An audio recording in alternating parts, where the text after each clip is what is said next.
Hello, hello. Welcome to Monday Musings. Oh, I almost didn't go on tonight because I'm super tired. I'll talk about why in a minute. I don't know if anybody's been following my adventures this weekend. Oh, I show my connection this week. I'm hoping you can see me. I think it said that last time. Anyway, I am going to talk about a topic very near and dear to me tonight because it's just so fresh and new on my heart. And we'll just wait a couple minutes for everybody to get on. I'm sleep deprived, so I'm not going to vouch for the content of this live tonight. I got almost no sleep in the last 3 nights, and I'm certainly not complaining about that. It was wonderful experience. And like I shared in my post announcing that I was going to go live, my topic is dreams, because that's what I was working on this weekend, along with a couple dozen people down in Orlando. We were really lucky to have the opportunity to all get together and talk about our dreams and how to accomplish them and help define them a little bit better. So it was really exciting and a rare opportunity. And I'm lucky I got to do it. So yeah, I'm not talking about the kind of dreams that you have when you're sleeping. These are the dreams you have when you're awake. And God made each of us for a specific purpose, for a divine purpose, based on His desires. And a lot of times we lose touch with it, or we never discover what that purpose is, what that dream is. And the group of us that met over this long weekend have been meeting online for a long time, for many months, and not quite a year, almost a year. And we've done some very intentional work. It started out just as kind of a social media brush up on your skills, let me show you some tips and tricks, and very quickly grew to be much more than that, and has now really become just a very strong group of people who all just on a crazy whim decided that we were going to accept an invitation to all meet in person, even though a majority of us, 99% of us, had only ever met on Facebook. But the community was so strong that we decided that it was time to meet in person. And it was just an incredible experience. And I'm not going to share too much about that tonight because I'm still decompressing and unwinding and unraveling it all and figuring out what it all means. But I did get some pretty clear ideas of how to work on my dream and the steps that I need to take to start making that dream come true. And I got a little bit clearer picture. Actually, I got reminded of the dream that I had kind of forgotten about or had been kind of pushed to the wayside. So anyway, I would hope that I could give you, anybody listening to this, some small measure of the encouragement that I received this weekend. We each have a dream that God put in our hearts, and it's really, we owe it to the world to pursue our dream, because he gave us that dream because it's accomplishing that dream is a need that the world has. And so if we don't go after our dream, we're cheating the whole world of what we have to offer.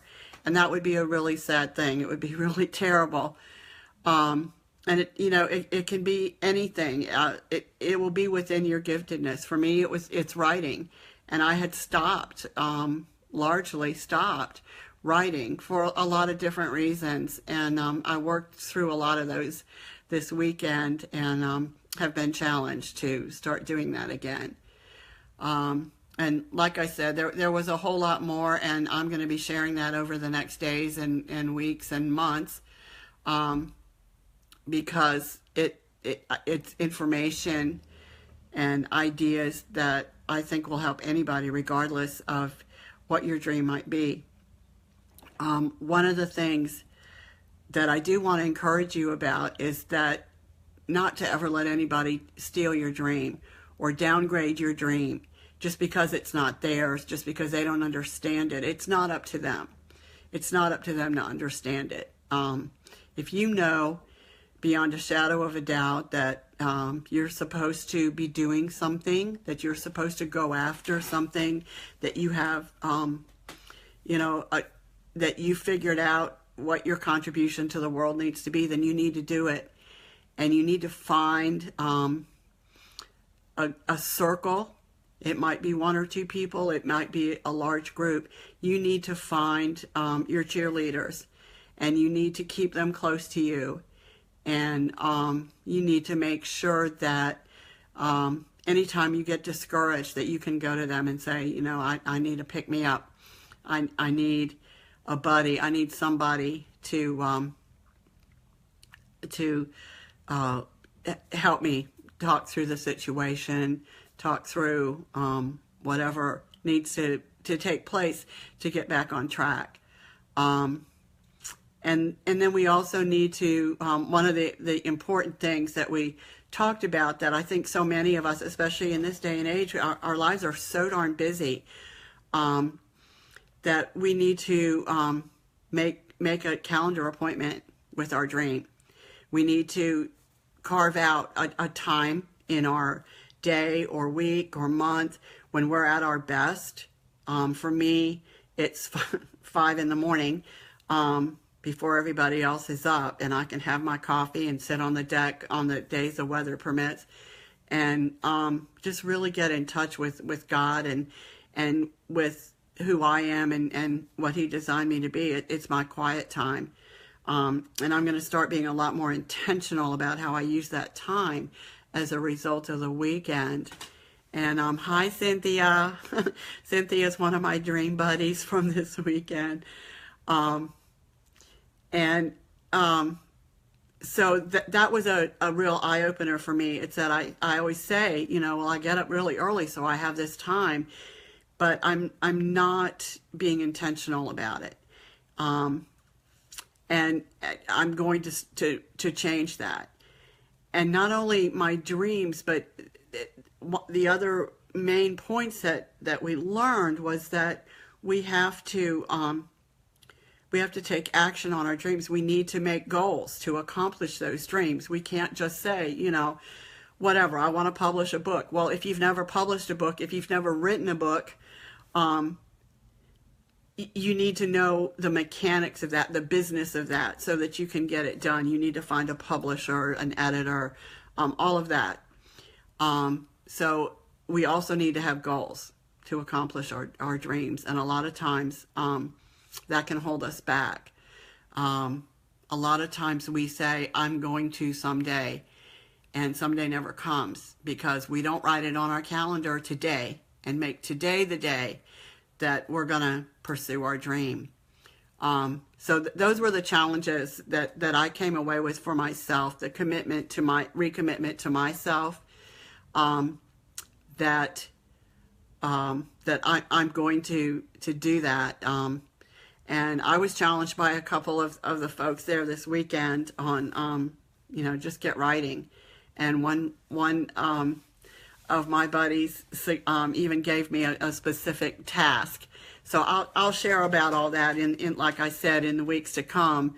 And it's a daunting task, but it's something that I need to write. And it may be a series, it may just be a series of blog posts, but I think it's going to be a little bit more, but it may start out that way. So, I ask you to, if you don't know for sure, listen to that still small voice. Our leader this weekend reminded us that your dreams are going to whisper. They're not going to shout. They're going to whisper, and we have to be quiet and still and intentional in order to hear that still small voice. So this is my immediate goal of what I want to be so sure of. and what I decide I'm going to spend my time toward. There was I guess most people have heard of the movie Chariots of Fire, and I don't know if you know what it's about. I need to watch it again because it's been a long time. But it's about Eric. I think his last name is pronounced Little. It might be Lytle. I don't know. He was Scottish, but he was born in China, and ultimately was a missionary in China most of his life. But he was also an athlete, and he competed in I believe it was the 1924 Summer Olympics. And he knew that his calling in life was to be a missionary. But he also knew, this is what he said, and I don't remember the exact context, who he said it to, but I just know that it's a famous line, and it really stuck with me. He said that I believe God made me for a purpose, but he also made me fast. And when I run, I feel his pleasure. And that's how we know we're living our dream, or we're living into it, is when we feel that deep, sacred pleasure that we know can only come from a divine source. So anyway, that's my very short broadcast tonight. I'm exhausted. I need to go to bed. That was probably more rambling than usual. But I do want to do my Monday encouragement. Go after your dream. Don't let anybody take it from you. Not only do you deserve to have your dream, but the world needs it. So, dreamers, have a great rest of your night and have a great week. And I will talk to you